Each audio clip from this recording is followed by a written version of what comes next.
नमस्ते, मैं हूं अनिमेश। इमोशंस का, साइकोलॉजिकल नेचर और ट्रस्ट का इकोनॉमी पे क्या प्रभाव पड़ता है जानेंगे एक किताब के बारे में बात करके। किताब का नाम है एनिमल स्पिरिट्स। यह किताब जॉर्ज एकरलॉफ और रॉबर्ट शिलर ने लिखी थी। बताया गया था कि ट्रेडिशनल इकोनॉमी ह्यूमन बिहेवियर को किस तरह नजरअंदाज करती थी, जबकि इमोशंस, मनोवैज्ञानिक प्रवृत्तियां और ट्रस्ट आर्थिक फैसलों को गहराई से प्रभावित करते हैं। मुख्य बातें क्या है? पहले तो इसका नाम एनिमल स्पिरिट, जो जॉन मेनार्ड कीन्स से लिया गया है। इंसान की वो इमोशनल और बहुत ही सिंपल बिहेवियरल टेंडेंसीज जो आर्थिक फैसलों को आकार देती हैं। इसमें डर, लालच, उम्मीद, भरोसा आदि शामिल हैं।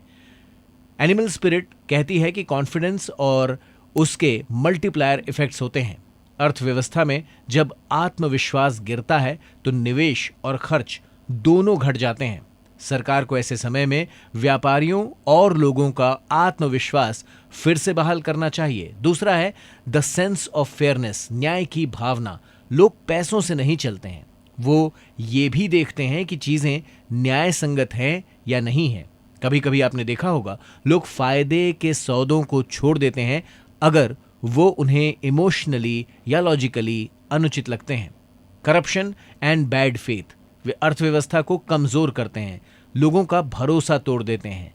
जब ईमानदारी से व्यवहार किया जाता है तो वो बिजनेस लंबा चलता है। इसीलिए कानून, नैतिकता और नियम बड़े जरूरी हैं। मनी इल्यूजन, पैसे की गलत फहमी।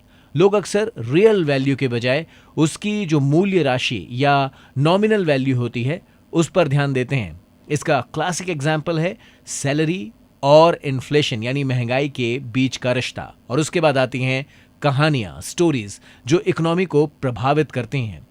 आर्थिक व्यवहार अक्सर कहानियों से प्रभावित होता है। कुछ ट्रेंड्स होते हैं या मान्यताएं होती हैं, जैसे घर की कीमतें हमेशा बढ़ती हैं, और इस बात पे लोग रियल एस्टेट सेक्टर में आई हुई स्टैग्नेंसी को नजरअंदाज कर देते हैं।